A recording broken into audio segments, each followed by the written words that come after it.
Hello, everyone. Welcome to the Raptor Queens Podcast, the first all-women podcast covering the Toronto Raptors. My name is Sarah Khalil, and I'm here today with my other Queens of the North, SC Magic and Allison Hope. And today we are also introducing a special guest, Jade, who is at Auxiliary Things on Twitter and is one of the hosts of Hardcourt Honeys, another basketball podcast. Jade, welcome. We're really happy to have you with us today. Thank you. I'm happy to be here. Yeah. Why don't you tell us a little bit about yourself? How did you come to be a Raptors fan? So I grew up on basketball. Me and my siblings each had a sport that we watched with my dad, and mine was basketball. I'm just old enough that I could be into basketball before the Raptors existed. So I grew up on the Pistons. And when I moved out of my parents' house, I had about 10 years where I didn't watch any basketball. And then I met a guy who was in basketball. We had a relationship. He was a Raptors fan. And so that's how I got back into basketball. This will be my 7th season as a Raptors fan. Oh, that's awesome. Oh, okay. So the last 7 years in particular, it's really interesting that you were a Detroit fan before you were a Raptors fan. But I heard that you actually named your cat after one of the Raptors, which has fully converted you. That must mean you're fully converted. So why don't you tell us about your cat? So my then husband, never had pets growing up. And it took me about 6 months to convince him to get a kitten. And when we got the kitten, I wanted to find a way that he would not resent the kitten, so we might bond with him a little bit.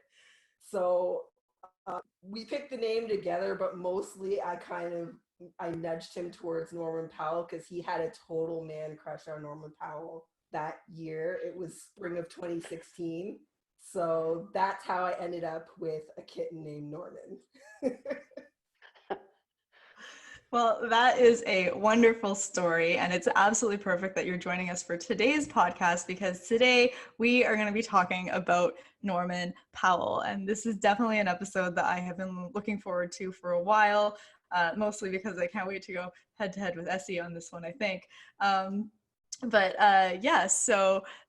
Today what we're going to be talking about is we're going to be talking about whether Norm Powell will be an all-star next year. I think there's a general consensus that he has had a breakout year. I think there may be some questions about whether or not this is consistent and it's going to last, and is this the new norm? But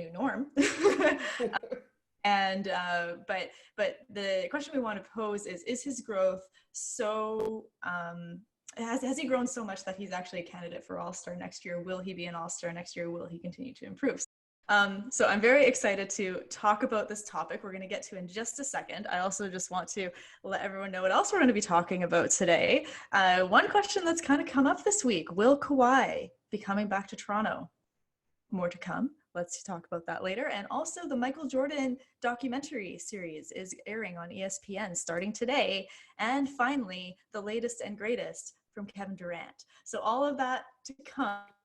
But first, let's dive into our main topic for the day. And Jade, you have a cat named Norman Powell, so obviously we will need to hear from you first. Why don't you kick us off? Will Norm be an all-star next year? Yeah, he obviously had such a season, what they got to play this year. And every time he got hurt, I was just like, oh no, he's going to have to start all over again. But for the first time, he didn't have to have that ramp up back into playing really well, which was awesome. Whether or not he'll be an all-star, I don't know if I'm sold on that idea. And I also am okay if he never is. I think Norm could be like the ultimate sixth man. And if he never makes it to the All-Star game, I'm with that. Interesting. So, for you, it's less important as like if he ever gets that accolade, doesn't really even matter to you. To you, it's more just like his contribution to the team is what you value. Yeah, exactly. Okay, interesting. Thank you for that. Allison, what do you think? So I expect there's going to be some eye rolling, and I'm going to come across as being a negative person again. And I'm not a negative person in my life, but no, Norm is not going to be an all-star next year. So it was a great leap that he made. And in all fairness, he did get off to kind of a rough start this season. He was called out by Nick Nurse about his inconsistency. And then after that, he certainly turned it up. And his numbers, like the numbers that I looked at, those factor in the games at the beginning of the year where he was scoring those 6 points. So he was averaging 16 a game, even taking into account those earlier games. 50% shooting from the floor, 40% from three, and like career high 1.3 steals a game. So those numbers are pretty good. But then when you look at someone like Brad Beal, who did not make the All-Star team this year, and I think it's fair to say that that was controversial. He shot 46% from the floor, he shot 35% from three, and he was averaging 30.5 points a game. So Norm's really not even close to that. Now, when I say no, that assumes that his numbers are going to be similar next year. I mean, it's entirely fair that he could take a leap. And then the other player I looked at who didn't make it was Devin Booker. And he put up kind of equal shooting percentages, but he was averaging 26 points a game, and he didn't make the All-Star team. So, yeah, I think Norm in this iteration, and maybe Jade's onto something. Maybe he doesn't need to be an All-Star. But I just think, what he's going to have to do is, he'd have to average 20 to 30 a game. He'd definitely have to be more consistent. And is this reasonable? Like, he's coming into his prime, and, he definitely understands the grind, and you have to have respect for someone that, I read somewhere this week that he's learning American Sign Language and taking Spanish lessons. So someone that's, always willing to, extend themselves and learn new things. So I'm not saying it's not possible. I'm just saying I don't see it for next year. Okay, so for you, basically what you're saying is the threshold for All-Star is too high, and at least for next year, that is not the level that you think he's going to reach. That's, a fair summary. Okay, interesting. Essie, what are your thoughts? So I don't think that he's going to make All-Star next season, and it's essentially because there's just not enough room for him in terms of players not taking away his minutes and him being a starter for him to even get to the point where he could be putting up the 20 plus points and getting his assist total or rebound total up. If you look back at history, I think the last player to get voted into All-Star coming off the bench was Kobe Bryant in 1998. And that was because he was voted in by the fans. And so we know the fans are not going to vote him in.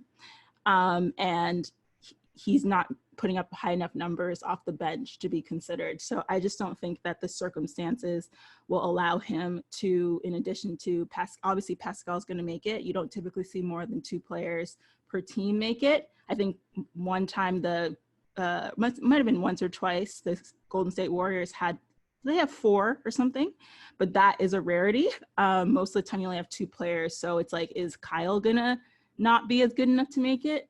I doubt it, unless maybe 2 years from now. So, or at least 1 year from now. So I just don't think there's any space for, even if he does keep playing well and improve, he's just not gonna get enough minutes to put up the right numbers. And he's just not gonna get it coming off the bench, because that just rarely happens. And then there's Fred too. I forgot. Fred is also somebody who's been trying to step up his game every season too. So it's like there's too much of a logjam of players trying to show what they can do. With obviously Kyle's already proven himself, so he can get in just based off of his name. So yeah, I don't think that Norm is gonna make All-Star next year. If he does make it, it won't be for at least 2 more years. Okay, so basically what it sounds like you're saying is you're just looking at it from a straight up practical perspective. You're looking at who's going to be playing with him. Is he even going to be a starter? But what's the roster going to look like next year? Will he get enough minutes? And there's this too much competition league-wide, and even on the team there's too many, I guess there's other better players that would take the spot for the Raptor All-Stars, basically. Well, yeah, I just think he needs to start, first of all, and his point total isn't enough coming off the bench. Like, he would have to, like, have an extraordinary amount of points in order to get to get chosen off the bench. I just don't see that happening, because when the coaches are voting, I just don't think they know enough about the players to look at bench players much, unless he's becomes this big media darling and everyone's talking about Norm Powell where you can't ignore him or something like that. And his point total, number one, needs to be at least 20 points, 19, 20 points per game. The only time you ever see players get in on a lower point total is typically it's a big man, because their rebounds are like 10 plus rebounds also. So I don't see him suddenly getting his assist total or rebound total, really high for it to balance out his 15, 16 points per game. So the next option would be point total, where he needs more minutes and he needs to start. Okay, well, and let's not forget that Norm has put up some extremely stellar performances. I'm going to go ahead and be devil's advocate for a second here. Immediately before the season was suspended, he took home the title for the Eastern Conference Player of the Week, averaging 31.3 points per game. So, and shooting over 56% from the field. Those are all-star numbers. If you just want like straight up point totals for all-stars. Wasn't everybody injured though? Pardon me? Wasn't everybody injured? Okay. Well, maybe he earns a starter position. I mean, those kind of numbers are the kind of thing that can earn you a starter position. I think we just need a bigger sample size than that. Like, that was super encouraging, but that's kind of a, too small of a sample size. Okay, so that makes it seem like perhaps you're on the side of, I don't know if Norm's new performance is sustainable and what we're going to see on a regular basis.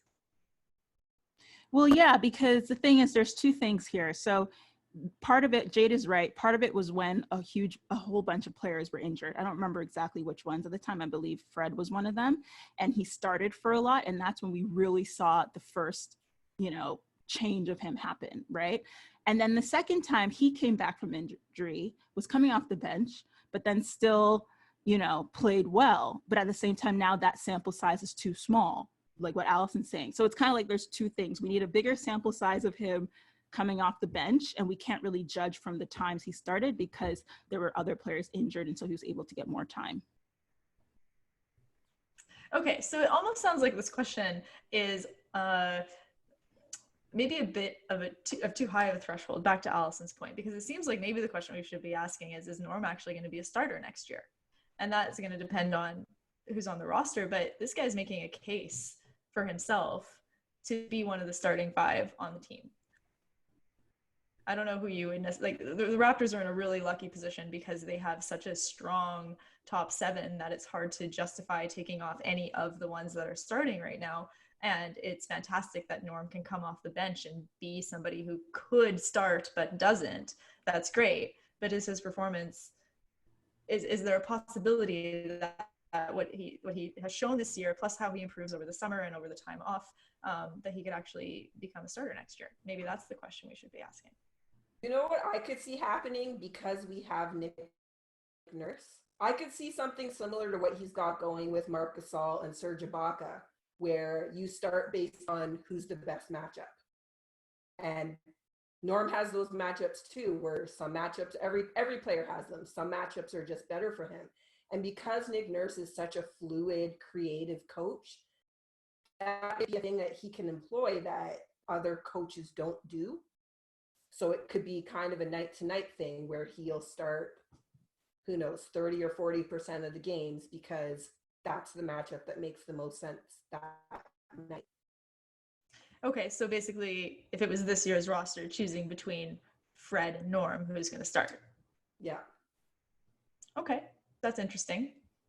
I think we have to give Nick Nurse a ton of credit for Norm's growth in the first place. I mean, he's just blossomed under Nick Nurse as the head coach. So, yeah, I mean, as a coach, don't you kind of want that as well, to see the players that have grown so much be rewarded in certain ways? So, to be honest, no matter what, unless some major injury happens to Fred or Kyle, I still don't see Norm starting next season. And the reason being is, okay, so for this season, we can say part of the reason why they kind of had to please Fred is because he's a free agent, right? So, and one of his stipulations was he really wants to start. I don't know if he said specifically he wants to start this season, but starting was a big thing for him, that we know for sure, right? So because of that, you can tell there's some obvious politics there, and why even when Norm is on a roll, Fred comes back from injury and still starts, right? But then what happens next season, okay, let's say Fred resigns, and then now Fred is making what, 20 million a year. Can you justify bringing a 20 million a year player off the bench? I mean, I know Serge does it, but typically that's not really the case, right? So I just don't see how even next season, when he's signed to that bigger contract, you can then bring him off the bench. I don't know. I don't see it happening unless we see a big drop off from Kyle or somebody gets injured. Okay, so this is really interesting. It almost sounds like what you're saying is that there's not really a chance that Norm would be an all-star as long as he remains with the Raptors, because he's just not going to have the opportunity that it would take to have the recognition and the numbers that all-stars would get. Do you think that if he was playing on a different team where he was a starter, that this would be a possibility? Who would like to answer that question? I think so. But the problem is we run into the whole losing team, coaches not wanting to vote in players from losing teams, like we saw with Bradley Beal and Devin Booker. So then there's another issue. It's like he needs to go to another team that's still doing okay enough for him to make the All-Star and then also be a starter. And me personally, I don't know if I believe Norm's an all-star. I think he's one of those really, really good players. I think he might eventually compete on All-Star Saturday night. But I don't know if I could honestly say I believe he gets to All-Star Sunday. Interesting. I think y'all might be underestimating him, but I guess only time will tell. First of all, time will tell if he remains with the Raptors, and then also if he's playing as good as he is, but still doesn't get an opportunity to start with the Raptors. When his contract expires, is he going to want to continue to play with the Raptors? That might depend on how they're, doing in terms of being a contending team and things like that. But yes, what will Norm choose for his own professional development and for his own career? And I don't know, maybe we'll see in the next 2-3 years. Jade, do you mind saying the reason why you, and I'm pretty sure I agree with you, but I just want to hear you say the reason why that you just don't think that he's good enough for. I wish I had more specifics for you. So the way that I watch and talk about basketball, I involve a lot of intangibles in the way that I approach basketball. And for me, it's not really a thing I could put my finger on enough to really explain it. It's just a feeling. It's just a gut feeling.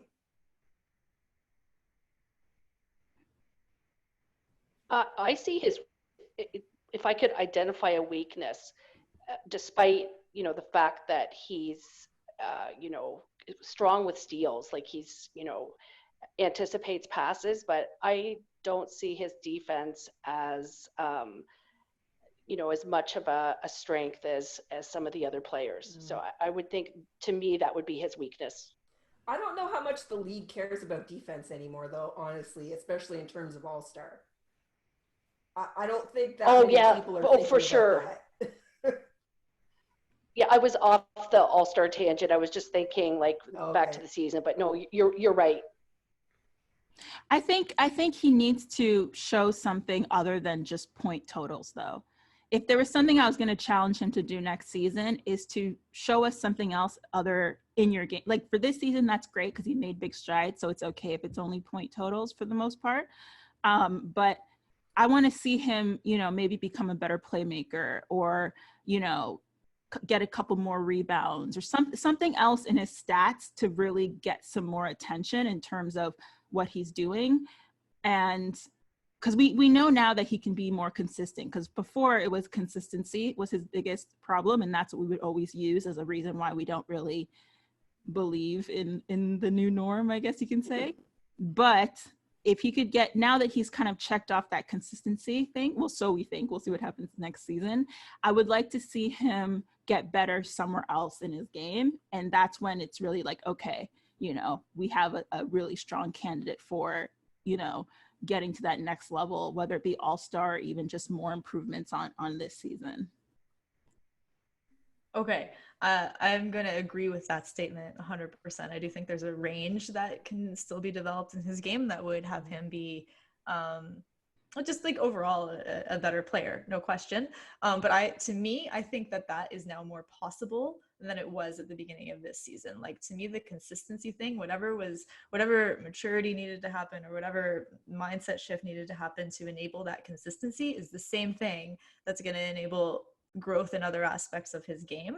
So I don't think that we have seen his ceiling yet, and there's more to come. I don't know if it will be enough to reach the echelons of all stars, but I do see more potential that has yet to be fulfilled with Norman Powell.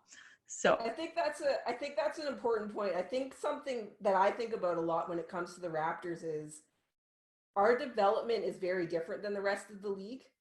Most of the league is looking for people who are ready to be stars from the draft. And because our development is different, I think there is still some questions in terms of how many seasons does it take to get to be an all-star, right? We're used to these players that are drafted high in the first round, and we expect them to get there by a certain point because of their draft placing. But Masai Ujiri hasn't drafted that way. He doesn't develop that way. So it is a bit of a different set of metrics in terms of what Raptors end up being all-stars coming out of this development system who were not high draft picks. Yeah, that's a very good point too, Jade. Thanks for bringing that up. Okay, I'm going to switch gears because it's time to move on to our next topic. And so speaking of Masai Ujiri and also speaking of people who are actually all-stars, let's talk a little bit about Masai Ujiri's interview that he did this past week, where he mentioned having a very close relationship with Kawhi Leonard, and also that his wife and Kawhi Leonard's wife have a very, very close relationship, and also that Masai's son is apparently what's that word? Pre-engaged, betrothed to Kawhi's daughter. So there seems to be a very tight relationship between the Ujiri family and the Leonard family, which has started to prompt this question: will Kawhi ever come back to Toronto to play for the Toronto Raptors? It's an interesting question. I know I have my thoughts on it. Essie, let's start with you. What are your thoughts? Do you think this is a possibility? No, absolutely not. I think there is zero chance that Kawhi Leonard will ever come back to Toronto ever again. And sorry to disappoint all you fans who want him to come back, but I think that there's just zero chance. I think he's been, he's shown how badly he wanted to play in LA. He had been trying to get to LA since back in the San Antonio days.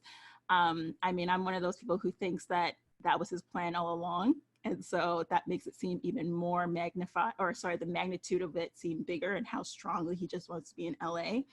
And the fact that he would leave a championship team, that's never happened in the history of the NBA. That just shows how obsessed he is with living in LA. So I just don't see him ever leaving, unless he for some reason was traded there at the end of his career, traded back to Toronto.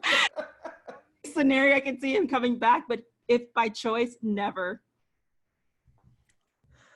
Okay, that is very clear. Does anyone want to respond to that? I'm agreeing. I don't think there's any chance he ever comes back. He wanted to play, he wanted to be near home. If there was any chance he was ever going to stay in Toronto, he would still be in Toronto right now, if there was any chance he ever was going to. So as silly as this sounds, in all seriousness, the chronic issues that he has with his body are probably pretty poorly affected by cold weather. I have fibromyalgia, so my body is affected in the winter in ways that suck. And I would surmise that the issues he has going on with his legs are probably a lot more painful in a cold climate than they are in California. Okay, that's an interesting take. Allison, what were you going to say? It's just kind of odd how this became a story. And part of me, it makes me wonder, Masai is such a discreet guy that Yes. it's I wonder, you know, it's difficult to imagine that he didn't share the story for a reason, or that it wasn't in the public domain for a reason. But then on the other hand, I mean, he's a very principled guy, and he seems to be all about relationship building. So maybe it was just, entirely legitimate and a kind gesture. But yeah, I agree. I don't think there's any way Kawhi's coming back. And just the other part, I wonder also, I wonder what his thoughts are about Uncle Dennis. Because I think it was pretty clear that Masai wasn't overly impressed with Uncle Dennis. Yeah, I think that might even just to go to the broader question of would he really be welcomed back by the fan base anyway. I think some fans would be thrilled to have him back, and other fans would be like, no, you left, you didn't want to be here, so everyone move on. So there's that. Generally, I don't think people go back. I think going back tends to not be the way forward through life. All right, so let's actually move on from this conversation. I'm generally in agreement with all of you. I don't think that this is going to happen. And let's talk about, well, I guess this is kind of a backward-looking conversation as well, but there's a new Michael Jordan documentary that is being aired on ESPN today. The Canadians are not going to get access to this, I don't think, until tomorrow or Monday. Tomorrow is Monday. Anyway, we're not going to get access to it tonight. Essie, you're the only one that's going to get a chance to see it. I have heard that this is quite a controversial documentary, or that it may actually present Michael Jordan in a different light. So, Essie, what do you think is going to happen? I'm really excited. I think that it's going to give us the tea. I mean, we always are talking about tea on the Raptor Queens podcast. We have a whole segment for it normally. So I think that we're going to get to see a side of Michael Jordan that I think a lot of us guessed were there. At least I did, because I just feel like anybody who's extraordinary at anything typically has some sort of, excessive confidence level, or that's my nice way of saying arrogance. Which, not to say I'm against arrogance at all, because I definitely, some people who know me will tell you that I'm pretty arrogant myself, but I think it's just going to show a whole side to him that is going to be super interesting and make us really understand, why he was such a good player. And what I find even more exciting about this is the fact that it was, or what's making me anticipate it even more is the fact that this was footage that's been there for so long, and they've held it back for 20 years or something, or 14, 15 years. And so the fact that it's been actually more than that, 25, 24 years maybe? Yeah. The fact that they've held it back for that long, it's like, what is in there that made them not release it all this time? Like, he could have made a ton of money off that long time ago. So it's just such an interesting thing. And the fact that it's 10 parts long, it's like, okay, this is going to be really good. I think it's exactly what what basketball fans need and want right now. So yeah, grateful for some new content. Allison, what are your current thoughts about Michael Jordan, and do you think they're going to change after you watch this? Well, I watched him. I was, like, as Jade was, a Pistons fan back in the late 80s, early 90s. And I have very clear memories of how absolutely iconic Michael Jordan was. Now, those are years that are pretty far in my rearview mirror now. So I'm very much looking forward to watching the series. Yeah, it sounds like he's absolutely driven. I mean, that's a special kind of genius, and maybe he I'm looking forward to it. And I don't know, will my opinion change after? Probably not. All right, Jade, thoughts? I think it's going to be more of, I didn't know that for sure, but I'm not really surprised that happened, or he did that, or that. So I just watched all of Surviving R. Kelly last night. So it's very fresh in my mind that R. Kelly and Michael Jordan were very close friends. They used to play basketball at Michael Jordan's house all the time. So that says some things about the kind of person he probably is outside of his basketball persona. Okay, interesting. All right, well, I look forward to watching the documentary. We'll see what happens. Yeah, I mean, so much of basketball, especially pre-social media, a lot of what we saw of the players was basically marketing, right? I mean, this is an entertainment industry, first and foremost. And before players were in control of their own social media and it was opened up, a lot of what we learned about players was what was fed to us. So this will be an interesting documentary to pay attention to for sure. So in terms of if I think this documentary will change people's views of Michael Jordan, I don't think it will, because it's at the point now where he's too legendary to really affect him. I think maybe if some of this stuff came out back in the day, which it would have been hard to because there was no social media or anything at the time, I think maybe then it would have still been early enough in his career where people aren't as secure about how legendary he was about to become. But now that he's, you know, it's Michael Jordan, he's like the ultimate, right? They call him the GOAT for no, like, they don't call him the GOAT for no reason, right? So I think now it's just way too late for it to really change. It's like his legendary status is cemented way too much for people to really, unless— I was just gonna say that. Yeah, unless the only exception I see to this is if, and it won't be in it because it would be stupid for them to put this in it, is if some sort of allegation came out in regards to women, you know, as we saw with Bill Cosby. That's literally the only type of thing I think in this day and age that could change someone like his reputation, because his status is just too cemented, which is obviously not going to come out in this documentary. So yeah, maybe, or an allegation of cheating of some sort, but I don't think that would happen either. Pretty sure that already happened too. Isn't that why him and his wife got a divorce the first time? I mean, cheating at the game of basketball. Oh. I was like, duh, that's happened multiple times. Infidelity is apparently a thing that we all just think happens everywhere anyway, so no, that's not what I mean at all. Yes, because we are first and foremostly a basketball pod. That's right.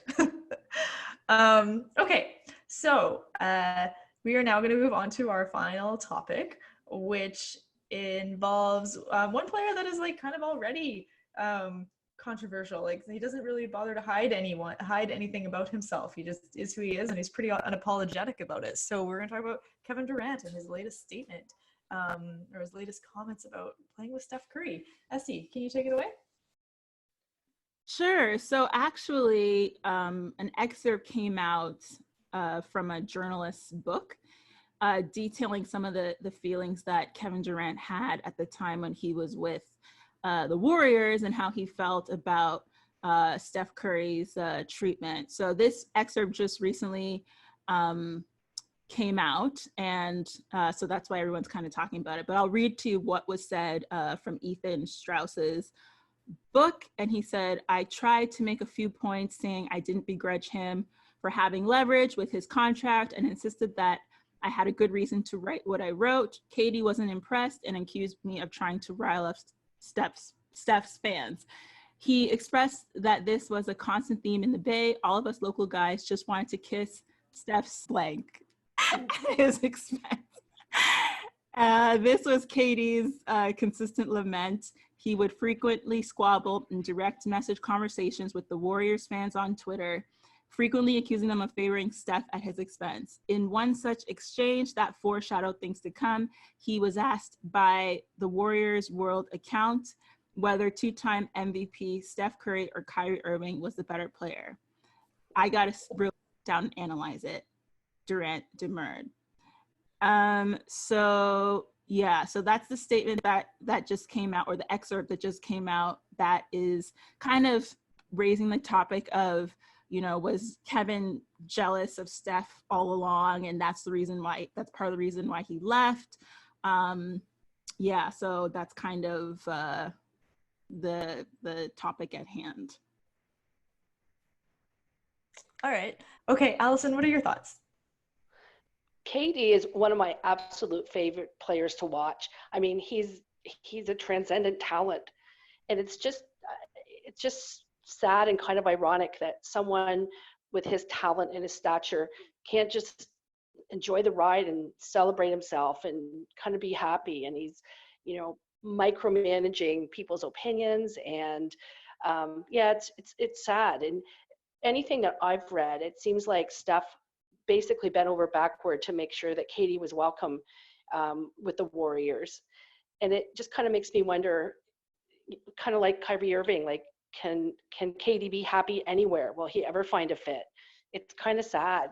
He's, you just think of him, if being an athlete is a kind of genius, then he's like a tortured genius, kind of like the Vincent van Gogh of hoops, I guess. It's just, it's kind of hard to watch sometimes, not on court, but just, sort of the person he is. Vincent van Gogh of hoops. That's really poetic.